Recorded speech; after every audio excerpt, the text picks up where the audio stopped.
Every life has a story, and every story is worth sharing. Your story, my story, and our story speak of victory and defeat, joy and sorrow, resilience and vulnerability. They are not just our story, they are Christ's story in us. They are Kingdom Stories from Down Under. My guest tonight is Joel Kerby. I've known Joel for a number of years, both through the family. I know his mom, his dad, his grandma, who has gone to be with the Lord recently. But I've known Joel to love the Lord, to love music, to love God's creation. Spends a lot of time in the open air and just loves being alive and being with Christ and in Christ. And tonight he's here to share his amazing story. Welcome to the show. Thank you, Pastor Natanael. Thank you for having me. I'm saying this because I want to say it prophetically as well. You love so much about life and about things. You've explored so many things already. Exciting things, especially in God's creation. What are some of the highlights of God's creation that you've seen and really embraced? Wow, that's a beautiful question. From a young age, I think it's the awe of God that I see in creation, particularly His animals, and seeing animals in all the different shapes and forms. I think it really shows the creativity of God. It's the same with people.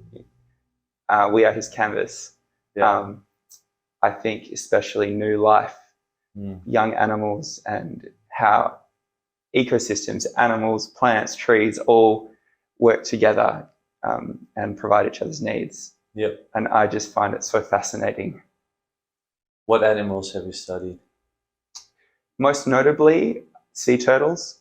So for the past 6-7 years, perhaps, I've worked with sea turtles in Western Australia. So up north, particularly with flatback turtles. So doing a lot of monitoring programs as the females come up to lay their eggs, going and putting identification tags on them so that we can track when they come back. And what else? There's many things with the turtles, but I've also worked with meerkats in the Kalahari of South Africa, just under Botswana, near the border. And that was amazing. I absolutely love just being in the desert. So they're wildcats? Yeah, wild meerkats. They're habituated, so they're not tame, but they're used to people being around them. So in that role, my job was to wake up sometimes at 4:30 using a telemetry satellite to track where the matriarch was. She'd have a radio collar.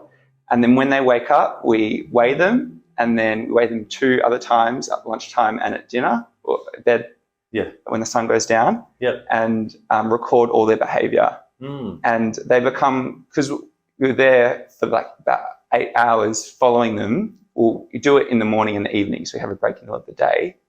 But they become so familiar with you. So there's a few times where I would bend down to tie my shoelace, and one would jump up on my shoulder from my bag to get a good vantage point. And in that moment, they just think you're a tree or something to elevate their view. So that was really a good time for me. And I just love being in the wilderness, I guess. And as you'd be walking, there'd be like a tortoise walking past, or a big eland, which is like an antelope, closer to the size of a horse, maybe a bit smaller. But so this is in the wild? Yeah, well, it's in a nature reserve that's owned by Cambridge University. So it is fenced, which does give us the freedom to walk around safely. So there's no rhinos or lions who we could be threatened by. Wow, what an experience. What attracted you to the turtles in the first place? When I finished high school, my dad showed me an advert in a newspaper for a volunteering opportunity with sea turtles. And I think I've always wanted to get more involved with animals than what's available in Perth. Um, and where was this trip? Up north? Yes, up north. The very first trip was in Exmouth. And you took on that trip? For 5 weeks, my first trip. How old were you? About 16, 17? I just finished high school, so I think I was 18 or maybe just turned 19. Okay. Yeah. And I think that's where I remember the first moment when I saw a sea turtle, and it's like this kind of things that I've wanted to do all my life, and it's like, wow, like I'm actually doing this. Yeah. And so, and then since then it's just developed. I spent 6 months in Grenada, which is in the West Indies of the Caribbean, working with leatherbacks. Yep. And these turtles, the largest one ever found was 900 kilos, but the females, they're about 7 foot long, so about the width of my arms, yep, and a few hundred kilos, and they're phenomenal. Wow. Yeah. You can actually ride them in the water, can't you? You could actually, but they obviously they go at a fast speed. Yeah, I often thought about, as one was leaving, if I just hang on and see where it goes, but I didn't have the confidence, or it's probably not good. They don't feel threatened when they see humans on the beach? Well, it depends on which stage of the nesting they are. Yep. So hard-shell species, which are basically all the species except for leatherbacks, because they have a soft shell, they're much easily spooked. Because they're much smaller, and they most commonly come at nighttime with the cover of darkness to protect themselves and their eggs. Yeah. But when they're laying, and this includes leatherbacks, they go into, it's called kind of a trance, where even in times where we'd have to relocate eggs, this is with the smaller ones, of course, if we could move them, and they would continue the process as if they were covering up their eggs, but we put them somewhere else. So there's certain times where you can go around them and it's completely fine. And they just lay the eggs in the sand and they leave? Yeah, they dig a hole with their rear flippers, kind of like ice cream scoops. Yep. And they lay their eggs, cover it, and then they go. That's it. They don't sit to hatch or anything on it? That's it. And then they leave them there. Yeah. Do they ever meet? I hope so, but I doubt it. Yeah. And how long before they hatch? It depends on the species. If I remember correctly, for flatbacks, which is the turtle species I've worked most with in Western Australia, I believe it's rough, I want to say maybe 4 weeks. Okay. Or perhaps 28 days. I have to double check on that. And then they make their way to the water?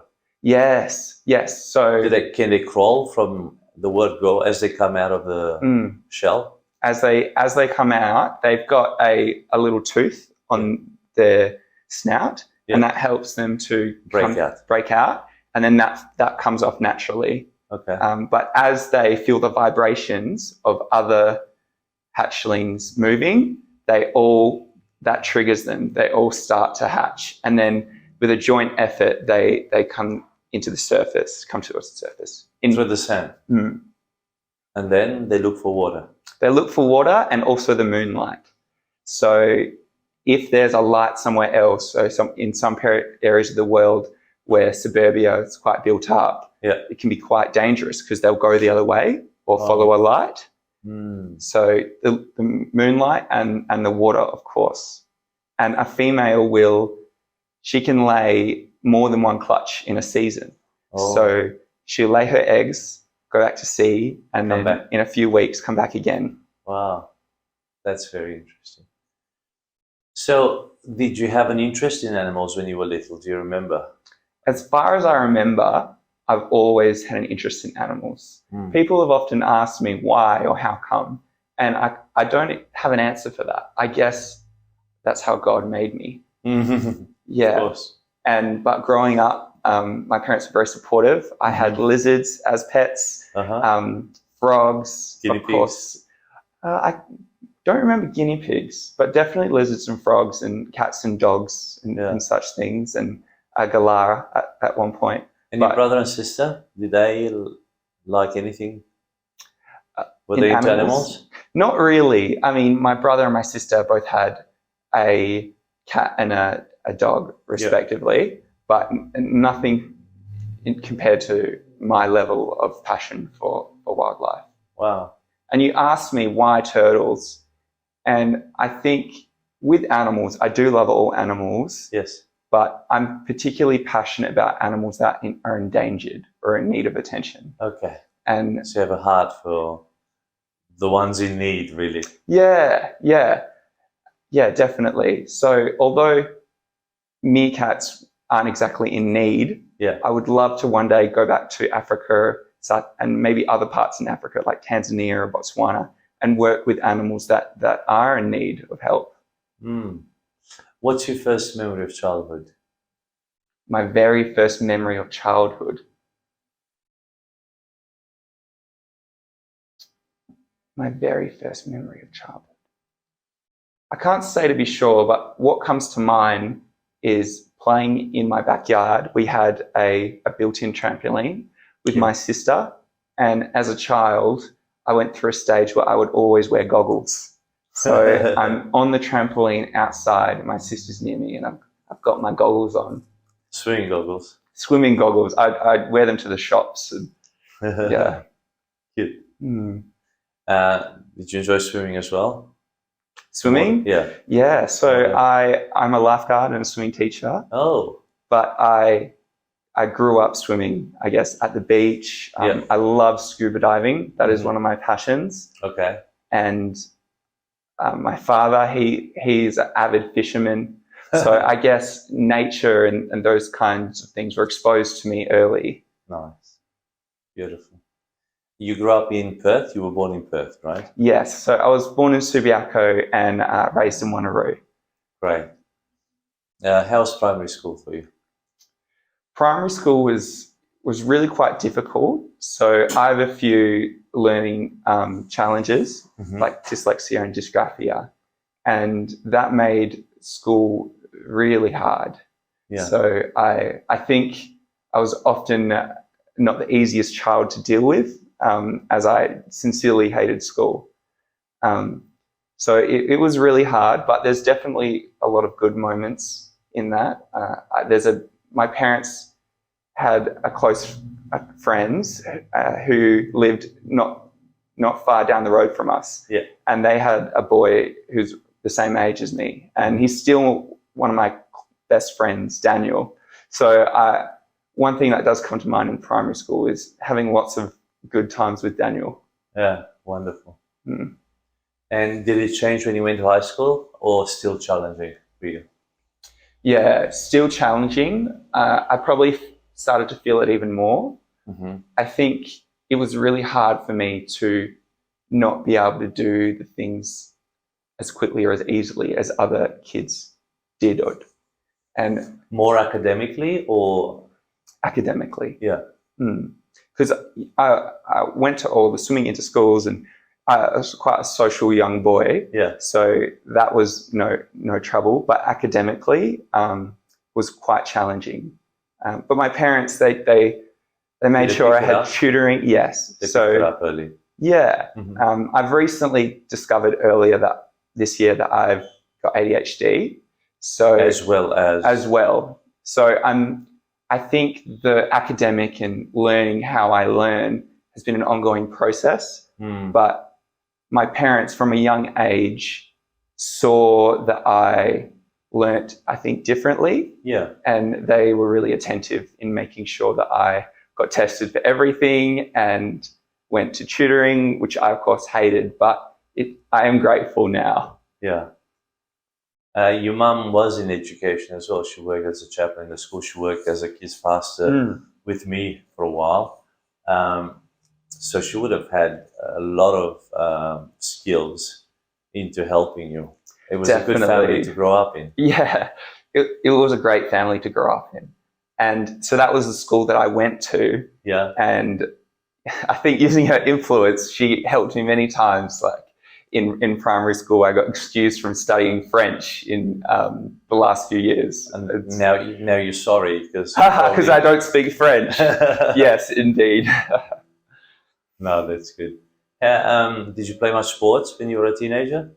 Played lots of sport. So all through high school, I played lacrosse, which is great sport. Lacrosse. French sport. Yeah, exactly. Yeah. So you wear the helmets and you hit each other with your sticks. And so I guess I very much did whatever my brother was doing. Yes. And so he played How lacrosse. much older is he than you? 4? My brother is 6 years older 6 than me. years. Yeah.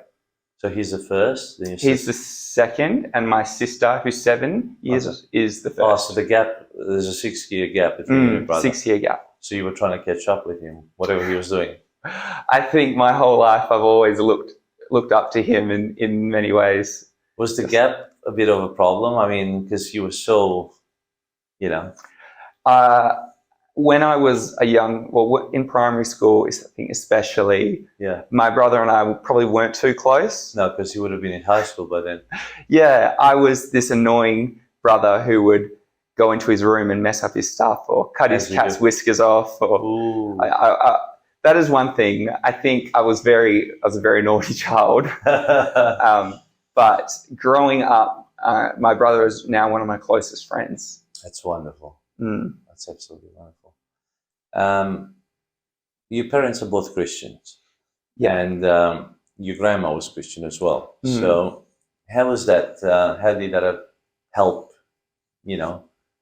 your growing up in a Christian family? I've often said to my parents when we've had discussions about things that for all the things that you did wrong, or my parents are great, by the way, I don't want to give you the illusion that they're not, but if the fact that they introduced me to Jesus Christ is the best gift that they ever could have given me. Yeah. So I think I've often taken for granted being raised in a Christian home, but now I truly see what a gift it is, and hopefully someday I can give that to someone else, children perhaps. Wonderful. When did it make sense to you? When did you have your first true encounter with God? It's an interesting question, because I often think about this because, as I said to you, I don't remember an initial encounter like many people do. Yeah. I kind of grew up always knowing God was there. But there is, I think, the first tangible encounter was at a youth camp. I think I would have been 13, and Planet Shakers was on at the time, and I don't really remember the context or what was preached in the church, but I just remember the encounter, just feeling the presence of God so overwhelming, and His love. So that, I think that's the very first time I had that encounter. But and I've had many since, but it's been good because my parents, as you know, both love the Lord, and so that was never far away from conversation. When did you get baptized? I think I got baptized at 14, 15. So after that camp? Not too long after. So you always went to church on Sundays, various churches as your parents moved? Wow. Yeah. And your brother and sister as well? Yeah, they had, I guess, the same upbringing with mum and dad, and they love the Lord so much. And then you learned music as well, didn't you? You play keyboard, you play piano. Yeah. So I have done some vocal lessons, but I haven't done that for a while. It's just like playing the keys. It's something you need to continue working on. So hopefully one day I'll do more of that. But. So you took lessons to play the keys? Yes, yeah. Well, I did in high school. I did lessons for piano and music reading. Yeah. And then it was later that the church that I was at, where I met you, they needed someone to help out with the keys and with the youth. Yeah. So they started teaching me, filling in the gaps. Who was that? Who was teaching you? So I forget her name. There was a worship leader. They had a conference at church, a visiting conference. I don't know if you remember. There was a lady who was helping lead worship. Yeah. And she offered. Yeah, she kind of spearheaded, like, if I'd like to come along. That's so for a few weeks, I'd just come to the music practices, and then eventually youth, and then on stage. So I'd love to do that again soon. My keyboard, it hasn't been used as of late, but I'd love to continue that. Well, it's a special gifting that you have, so you should absolutely make use of that. Have you had, sometimes people have a period where they doubt, a period when they go against many things that they normally should not go against? Have you had your, they call it sometimes a rebellious spirit, but not necessarily a rebellious spirit, but a period of wilderness, or a period of doubt, or a period that is a lot darker, a chapter in your life? Yeah, so that brings quite a few things to mind. But growing up, particularly when I was quite young, I was really quite confident. Yeah. Thought I could do anything. But through school, I think I had quite low self-esteem. Yeah. So school was really quite difficult for me. And some people flourish in school, and that was not myself. But I think that led to a series of depression. Yes. And after high school, I think one thing in my life that I've always struggled with is both recognizing that I have a voice, and other people recognizing that I have a voice. Mm-hmm. And I would often just go with what other people thought was best. I'd constantly ask, well, what would you think? And then I'd just do that. Yep. But that really never left me with any fulfillment. So after school, I studied a course that I didn't really enjoy. Yeah. What did you do? So I did conservation and land management. Okay. And I do have a passion for the environment, but more so for animals. Yeah. And there was about one unit which had to do with animal conservation, and the rest was trees and soil and things, which I did like, but it just didn't feel right. And then after that, I started working within the city of Belmont, looking after the reserves and bushlands. Okay. And so that really was a great job, great benefits. I still have very good friends from working there, who I still keep in contact. And wonderful. But even there, I often pondered, like, oh, what am I doing? Like, just doing the same thing, not really feeling like I had a purpose. Yes. And so it was through that I was really quite low in myself.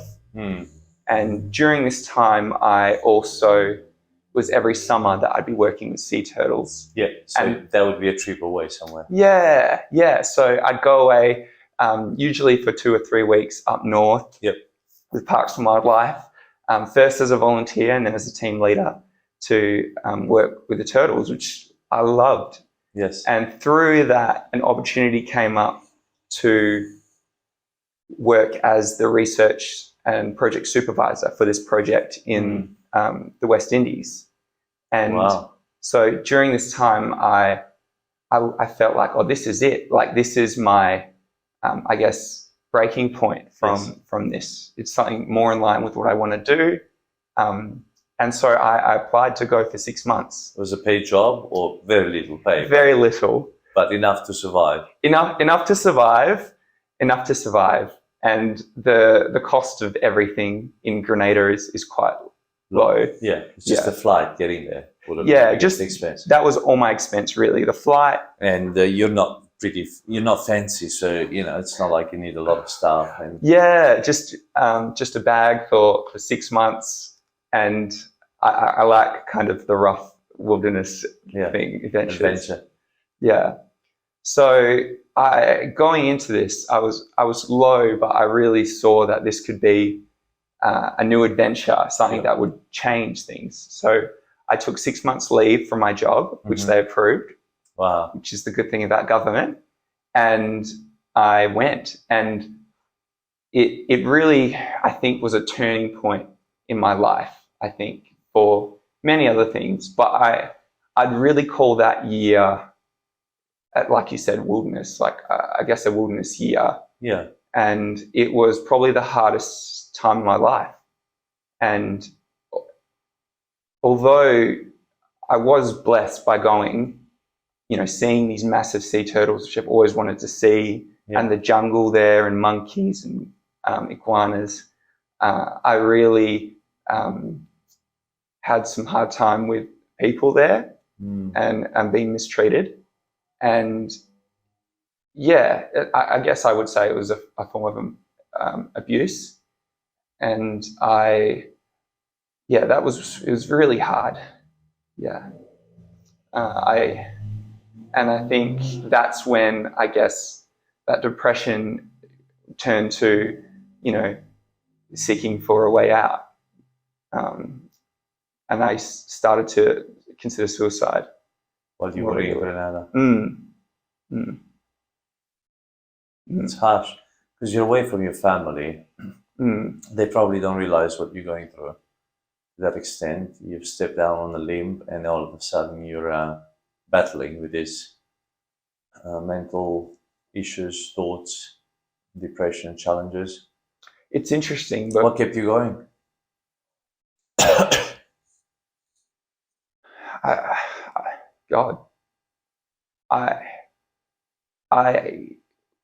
Because I was already feeling low before I left. Yes. But it's interesting. I felt sick at the idea of going, but it's such an amazing adventure. There was no reason for that. You didn't want to miss out. Yeah, it's interesting now looking back. But back to your question,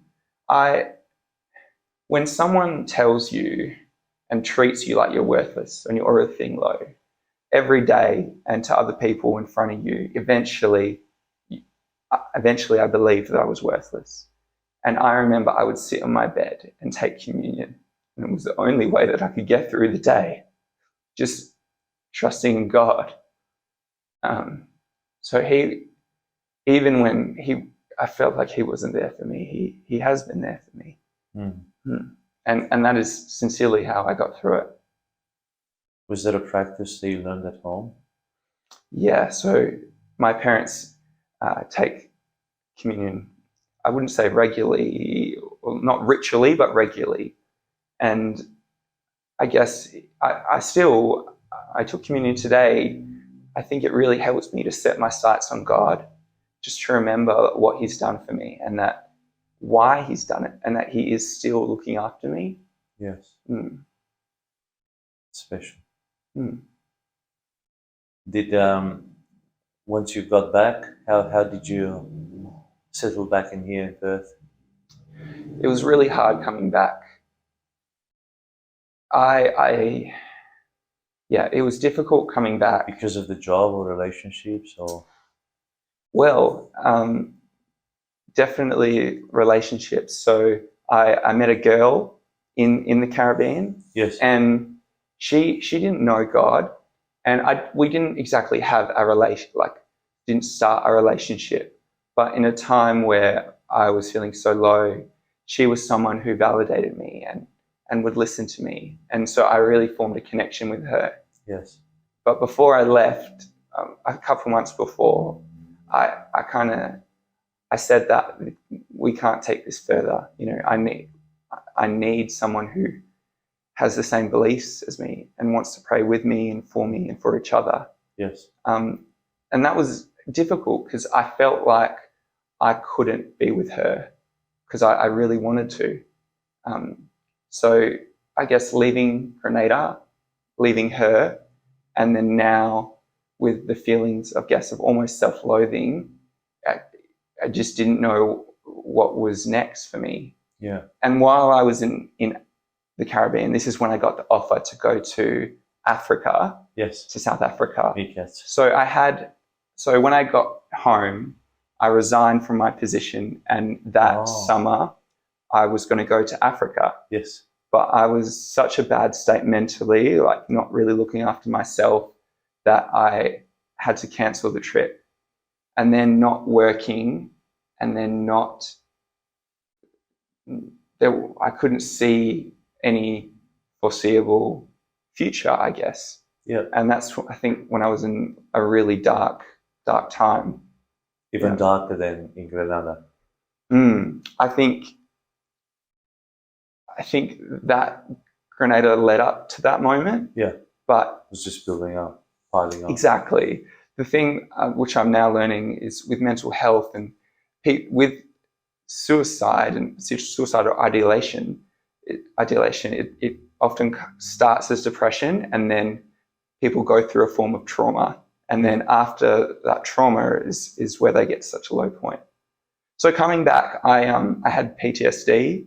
I would always think about it. I dream about it, about the things that happened there. And I was really tormented, and I wanted to escape. Yeah. And not being able to be with this girl. And through that, I actually decided to attempt to take my life. So in Grenada was more of a thought, whereas when you were back here, you said it was it. Yeah, I thought about it, but when I got back, I think it takes a lot of time to get to that point of thinking. And I remember distinctly feeling like there wasn't really another choice. And because I was so low, I could see that the hurt that I was putting on my family. And when someone is sick with, mentally with these things, for myself, I thought that I was the cause of this. And in a way, they were hurting for me, not because of me. Yeah. And I think not long, a couple of weeks before my birthday, I tried to take my life, and the next day ended up in hospital because of that. But I think, hindsight is a wonderful thing. I really see that I am alive because of God. And then hospital was a very hard time, being isolated. I became a heavy smoker, and I tried within hospital as well. I just didn't see a way out. Yeah. So a couple of attempts. Yeah, that's right. That were you relieved that you didn't manage to succeed, or were you upset? I suppose initially, after the first and second attempt, my instant thoughts were, okay, well, what else can I try? What else can I do?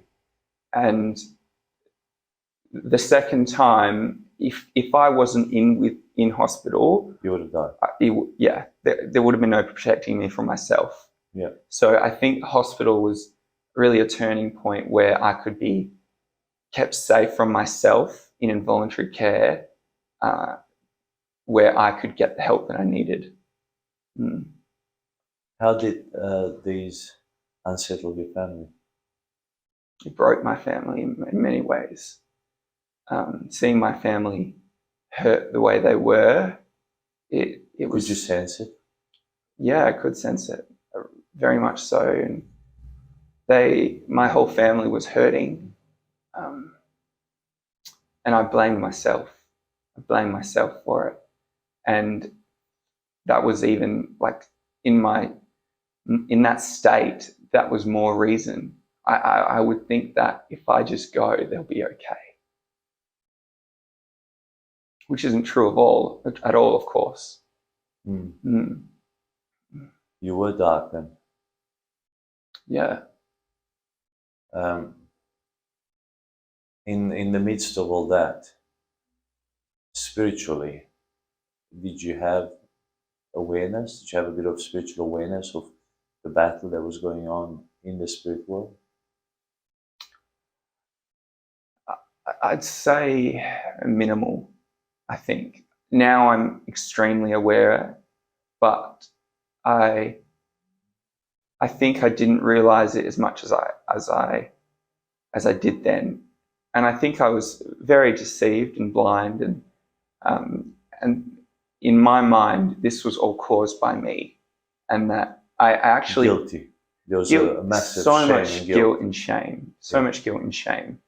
And like looking back at my life, and I just didn't feel like I had a place. And I distinctly recall, being in the hospital, and just, I guess it was like a feeling of being alone. But it's interesting because I never doubted my faith in God. Yeah. But I was sick to such a point where I didn't want to get better. Which sounds twisted, but I was like, I don't want to get better. I don't want help. I just want out. And I think through that, one thing among many that I've learned is the power of prayer. Because I've often thought about what separates me to other believers who have had this, and of course I can't say completely, but I know that one thing that my family did is they prayed constantly. And friends, and also my mum will tell you that she has learnt more so the power of prayer since then, and she is already someone who prayed very regularly. How did you come out? Through medication, through spiritual awakening as well? So initially, I suppose you had to be medicated to be able to survive that period. Definitely. So the medication, I think, was a large part, definitely, probably one of the largest. Having medication and being placed in a safe place where they could tweak the medication for me is really something. I think that with psychotherapy, talking through things and changing my understanding of things combined really improved my state. But I remember this sounds interesting to me, but so during this time in hospital, it was this girl's birthday that I had this friendship with in Grenada, and I being so low, I messaged her, and then through that, and with the encouragement of the psychiatrist and psychologist at the time, I started a long distance relationship with her. And that relationship, it wasn't the best thing for me, but I am so grateful to that girl for how she was there for me in my time of need. She understood what was going on to some level, and she stayed in the gap. She came in the gap. I said, I can't promise you anything, and she was there for me and would just listen. So I honestly believe that God used her in my recovery. I just want to backpedal just because you mentioned spiritual, the struggles. Please. I think there was this distinct moment in the hospital where I had, I guess, an awakening of that this is also real, the struggles and of the battle. And when I had been placed in the involuntary ward, they don't just put people there who are violent to themselves. They put all kinds of people who are struggling with all things. And as you can imagine, all kinds of spiritual things would enter there as well. And I used to just stay near the security guard all day because I was scared of other people in there. But I digress. One night I was sleeping, and as loud, as clearly as I hear you, I heard large footsteps running towards my bed, like at full bolt. I woke up in like a fright and looked around, and there was no one else in the room but me. And I looked at the clock, and it was 3 a.m. And all of a sudden I felt this really dark presence in the room, which I've never felt before or since. And it was heavy. Yeah. And from the corner of the room, there were spirits, demons speaking to me, asking me to join them. And that was a really intense encounter. And it took me a moment, but I said no. And I said no in Jesus' name. Yeah. And then after I said that, it's like the fog slowly lifted. Yep. And then, so I went back to sleep. And then the next morning, I messaged my good friend Nikki, and I said, like, you're not going to believe what happened last night. Like, please don't think I'm crazy. And I told her, and she said, well, what time was that? And I said, at 3 a.m. And she said, last night at 3 a.m., the Holy Spirit woke me up to pray for you. Wow. And this is Nikki James. This is Nikki James. Who we both know. Who we both know. And in the same house, in another room, God also woke up her parents to pray for me. That's amazing. Separately. And they didn't know the other one was awake, both praying for me until the morning. Gary and Corinne. And I could never make this stuff up. Yeah. That during this, that they were both awake praying for me, you know. In the middle of the battle, you were not alone. Exactly. And I've always known that the forces of, you know, of Satan, I guess, are there. But after that, I was like, it's all real. It's like I can't unknow. Yes. You know? Yeah. And I think since then, there's been times when I've wavered, but I think that was a changing point in recognizing that these spirits are there. Yeah. And there's a battle for our lives, you know. It's not flesh and blood. No. You know, these torment. It manifests in exactly. flesh and blood, but it's so much. Exactly. And it's a torment, as you say. Exactly. So that that just came to mind when you were mentioning it. That's beautiful. Yeah. Wow. In the darkest hour, when you think you're alone, God shows up, eh? Yeah, He really does. And that's something He's shown me, because that's something I've struggled with, you know, as I've cried on the floor when no one's around, you know, asking God to like rescue me, like crying out, and in both occasions before trying to take my life. And I think now, because I've often thought you weren't there, but I think, well, I know, going back, I was so blinded by my grief that I just couldn't see, and that He was on the floor there with me, with His arm over me, crying with me. Yeah. And so I've never been alone. Wow. Yeah. You are on the mend, aren't you? You are being healed. Yeah, definitely. When did the healing start? The healing from that? From that low point. I think it's been gradual. Yeah, of course. I think it's a journey. Exactly. So I came out of hospital in January. And how long were you in? So I was in there for 3 months. Quite boring after a while? Boring, but also while I didn't want to go in, I also didn't want to leave. Yeah, because you had the support around you. Yeah, and I just didn't feel safe outside. Yeah. And I'd feel anxious around groups of people. Mm-hmm.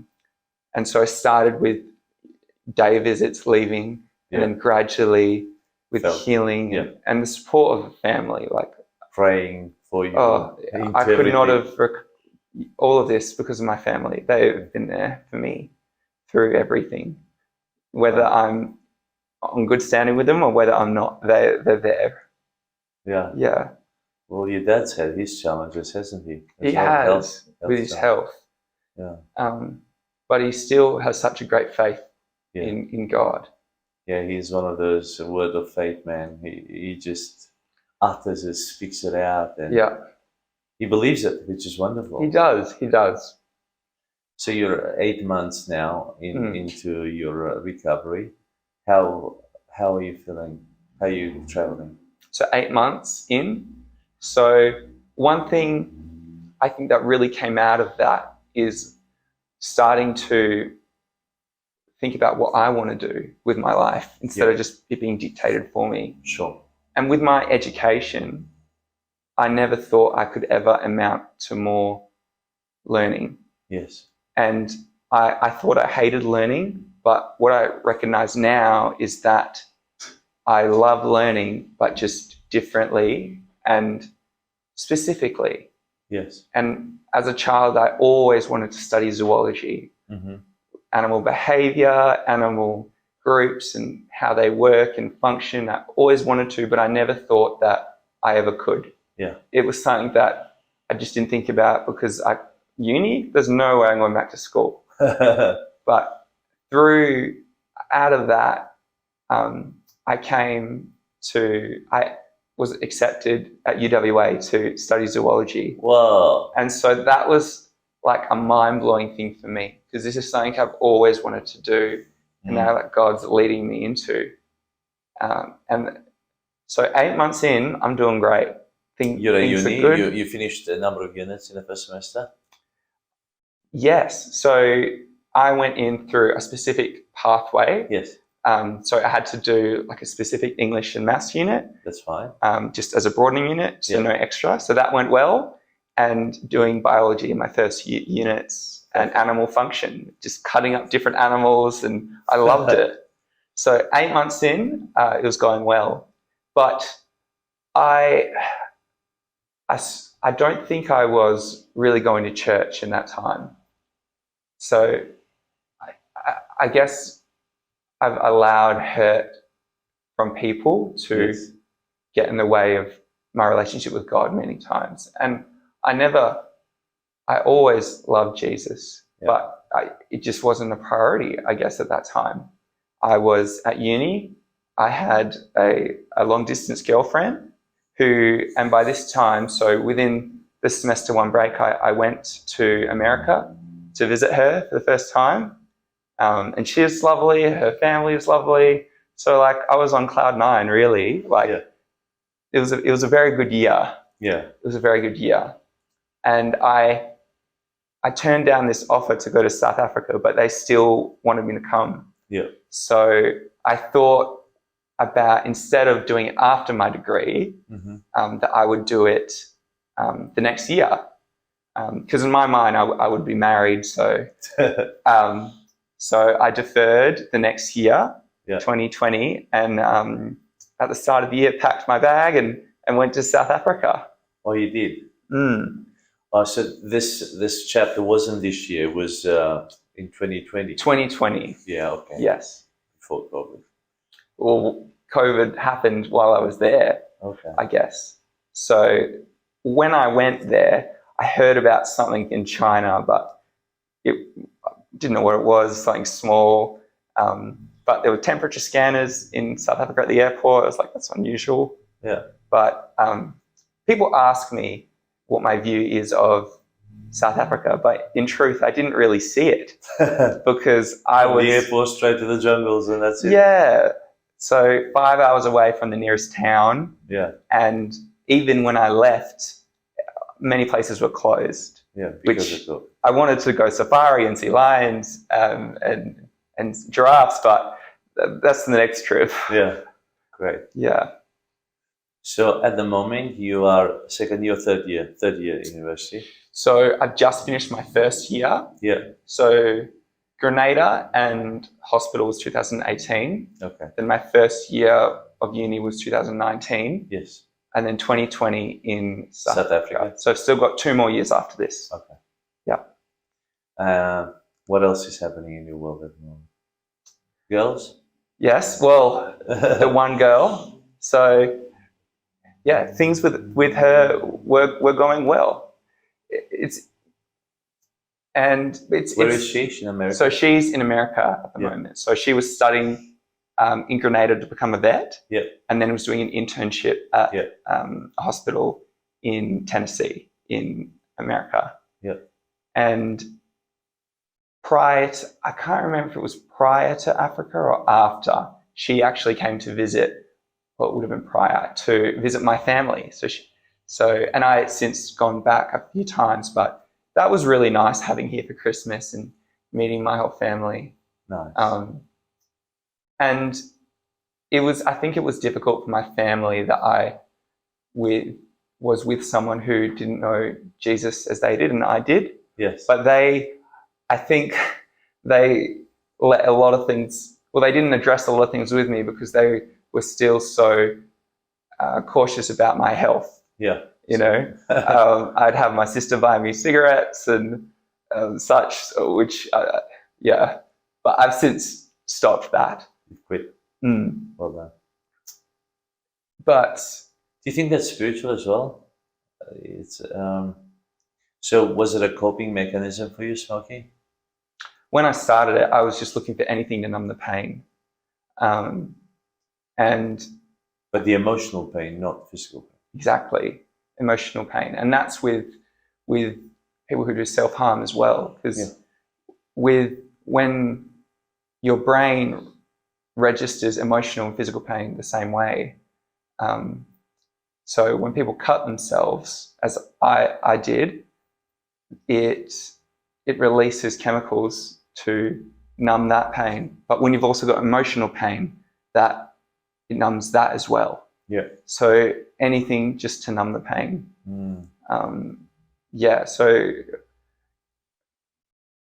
Many different things during that time.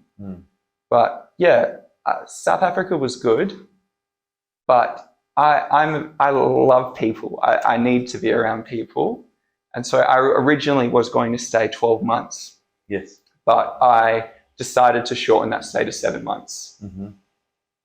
Excuse me. It was difficult. While I did love being out just in God's nature, for months on end, I struggled with it.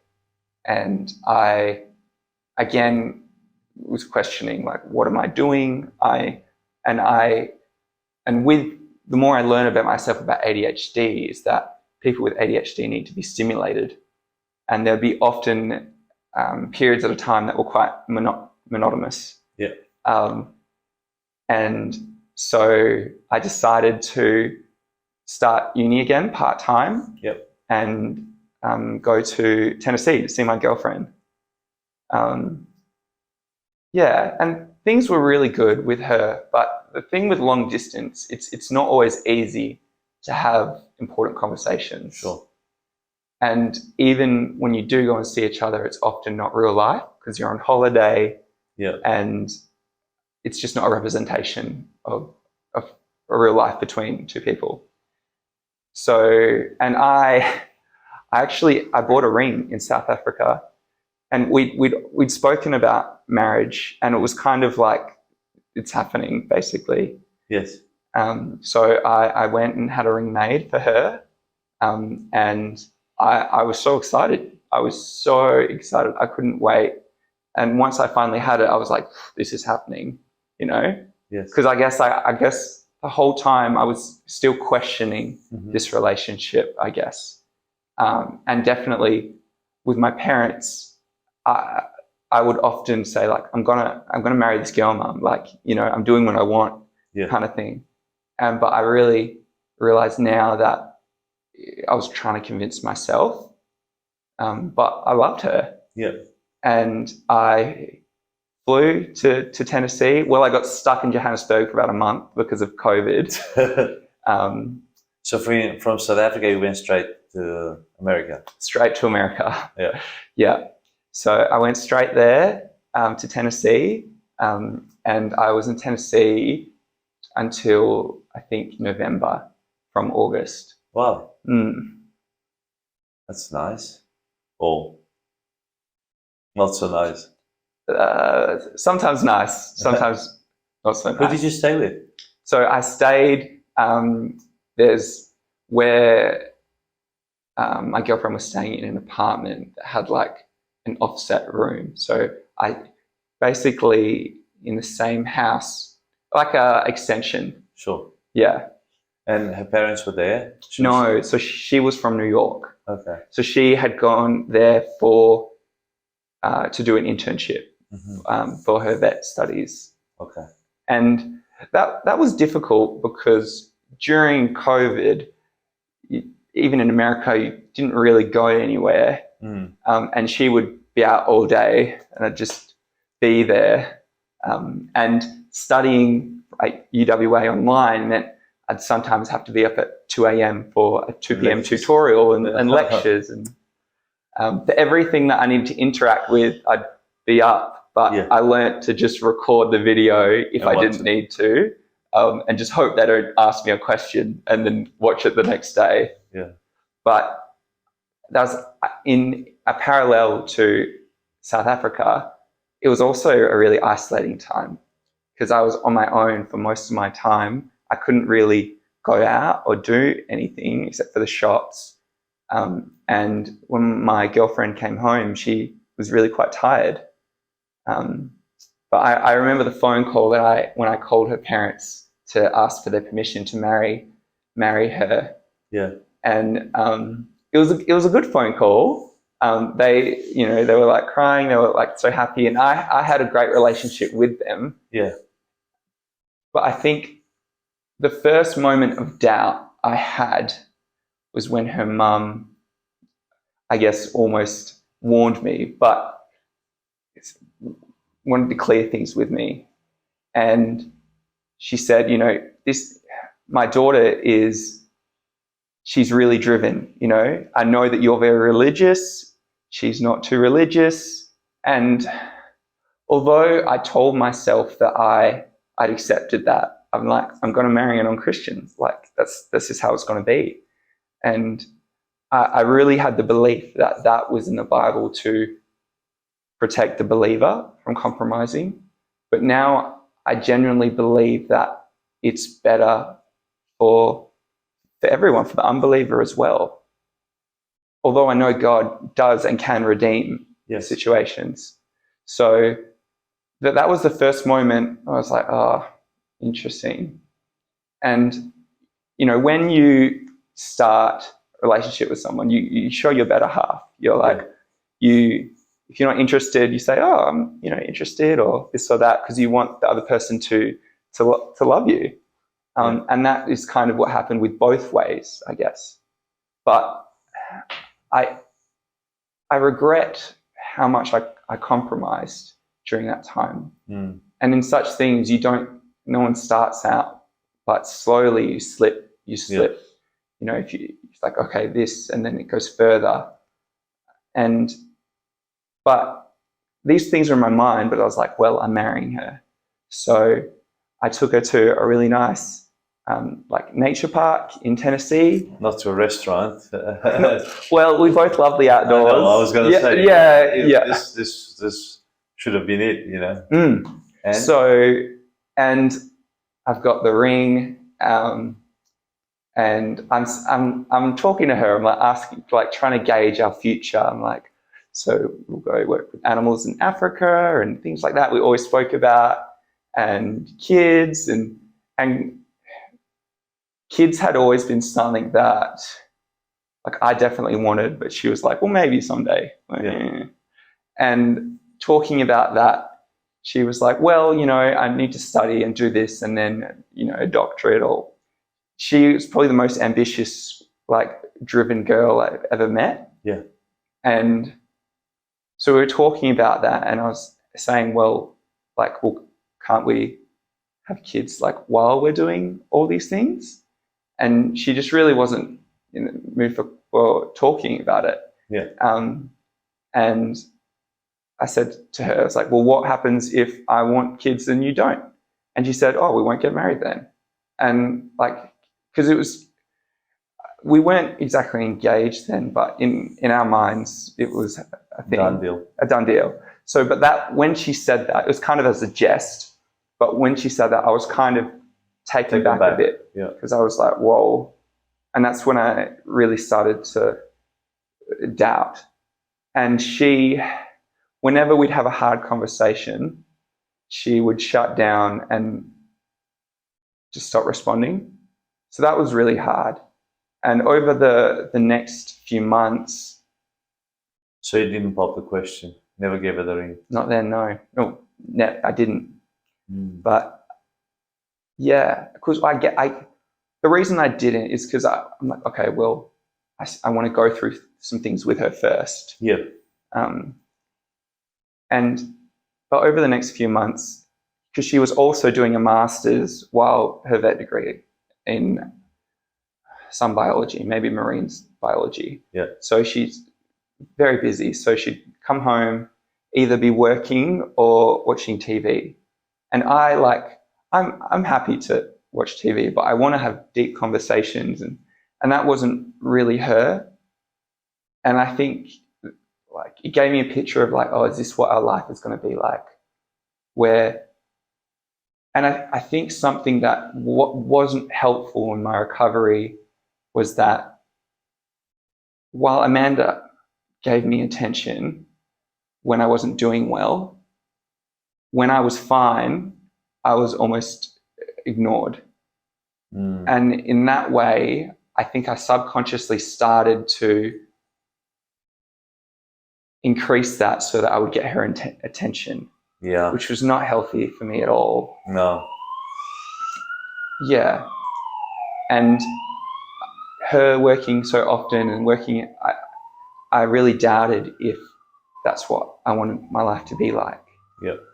And through talking to people, because it was difficult to have a conversation, I wrote down a list of all the things I wanted to talk to her about. And I still wanted to get married. Yes. At this point.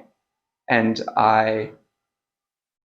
especially with children, it got me thinking that, well, okay, I've accepted that she doesn't know the Lord, but if I have kids, I want them to have the same upbringing that I had, growing up with a firm faith in Jesus.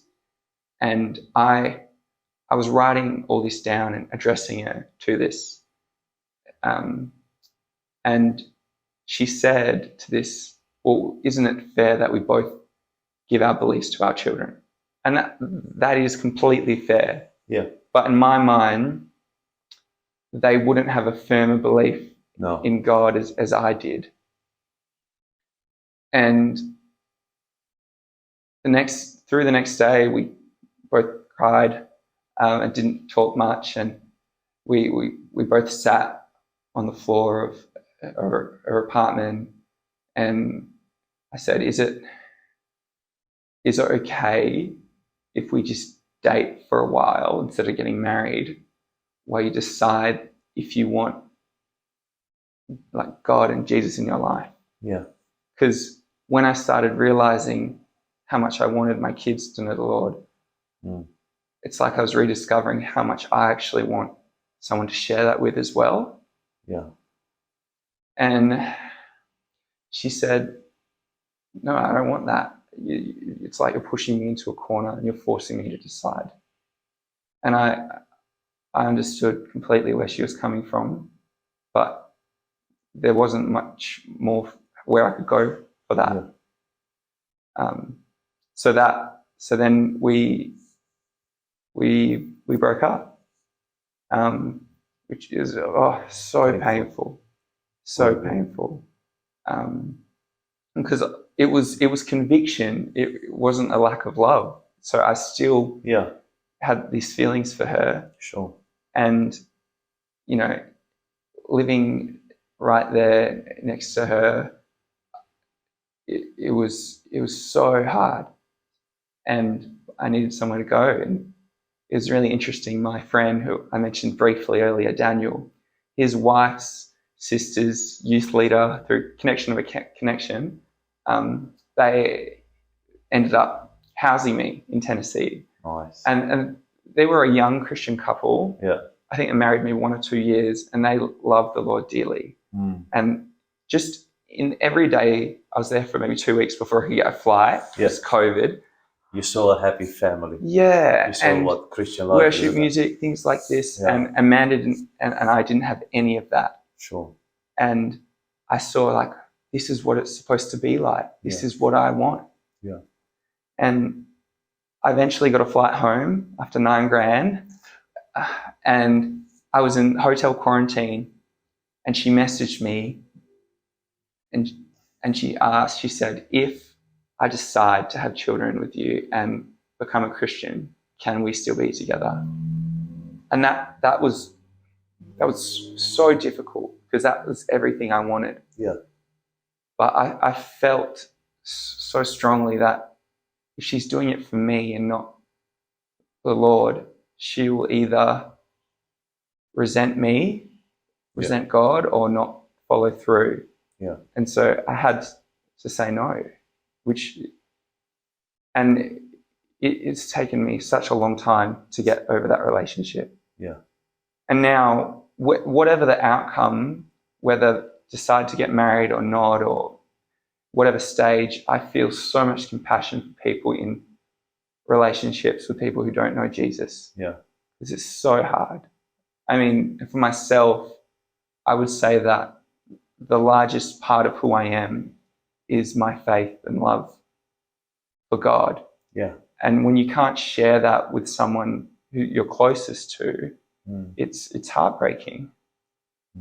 But God really, like, I was going to marry her. I think the conviction was from God. Yeah. If it wasn't for him, I was set. I was on the train. It took a lot of, conviction to turn against it, to turn against that offer. Oh, definitely.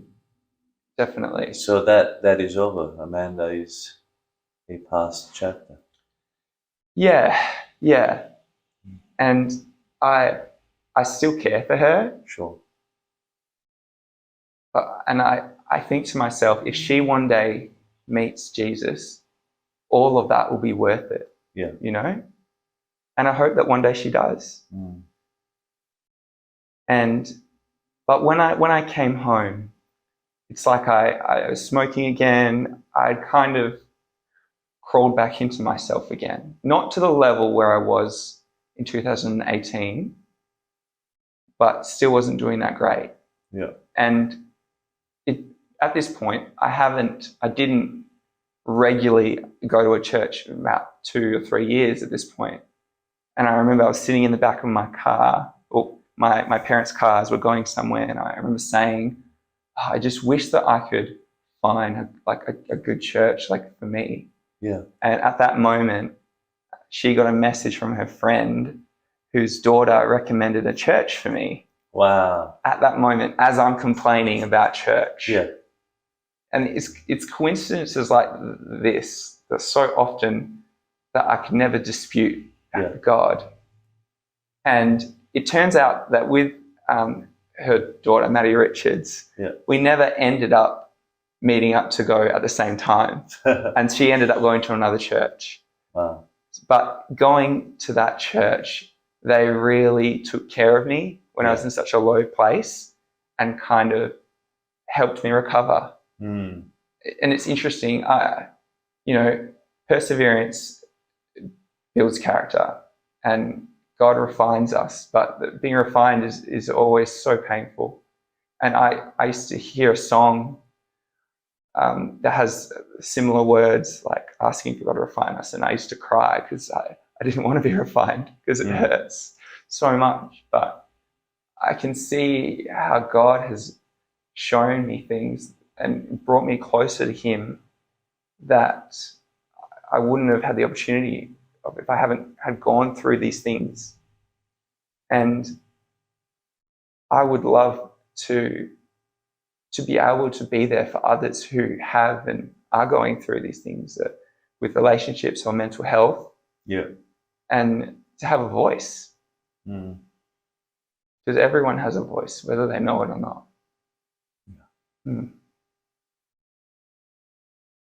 It's beautiful. It's beautiful that the Lord has brought you into a church family where you can grow and heal and mend and push forward. Thank you, Natanael. What's next for you? What do you think? Or you're not thinking too much ahead?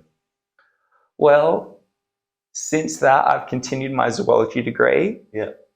Since finding out I've got ADHD at this year is, I guess, because continuing the pursuit of learning how I learn, because uni has not been easy for me. No. and wanting the desire to learn more. And I guess this last semester I was completely burnt out, and during exams is when my grandma died, and just the stress of everything was compiling, and I actually had a panic attack and in about June, July, while I was house sitting, isolated again, and ended up visiting hospital again briefly. But so I've deferred the semester is the reason I'm saying. So I do still struggle to know what's next for me, but I know that God, He's got a plan, you know. And if God has brought me out of it so much, which He already has, then I know that He is going to continue to do that. Yeah. So, as you said, the plan. So the plan is to, this year I'm getting more involved in the community, which I'm excited about. Great. Doing outreach in Coffee Van. Soon, hopefully. I'm getting involved with an organisation called Red Frogs as a volunteer. Ministering to young people in schools. Yeah. So last December I went to Levers. Yep. And Red Frogs, they're a peer support network, kind of street chaplaincy. Yeah. Where just be there for people in need, whether they need to cry on their shoulder, have a glass of water, or can I borrow your phone? And these young people feel so much joy and love. Yeah. And when you give that to someone, that lights you up as well. So I'm continuing to volunteer with them. But I think for this season, I'm really hoping that, I can continue this journey with learning about how I learn, so I can go back into uni next year, fully fledged. But also, I just want to know God more. Yeah. I think I'm questioning things I've never questioned before about my faith, and it's bringing the Bible alive to me. Wonderful. And because I've always struggled with... Well, I think you're seeking God differently now, aren't you? Oh, definitely. I'm the closest with Him. Although I still going through things, I'm the closest to God I've ever been. Wow. And I have complete faith in Him. Wonderful. It does waver at various times, but... Mate, you are just such a vulnerable and free man, which is beautiful to see. Thank you so much for coming here and sharing your story and just putting it out there to bless the people. It's been an honor. It's wonderful. Thank you. Really, really Thank appreciate it. Thank you so much, Natanael. What an amazing story, eh? I think we're going to call this Closer to God, this podcast, because throughout all the challenges that life throws at us, it's an invitation to draw nearer to God. No matter what you're going through out there and the challenges that you're faced with, maybe like Joel, you wanted to take your own life, but these things should drive you closer to God, and He's never far away. I truly pray that you find Him in the midst of all the turbulence that's going on in your life. And the Lord bless you. May He keep you going, and when we come back to hear good news that God is doing in your life, we pray for you. Take care. Bye-bye. Thank you for joining us on Kingdom Stories from Down Under. We'd love it if you would subscribe, rate, and share these stories with your wider community. And remember, every story is worth sharing, including yours.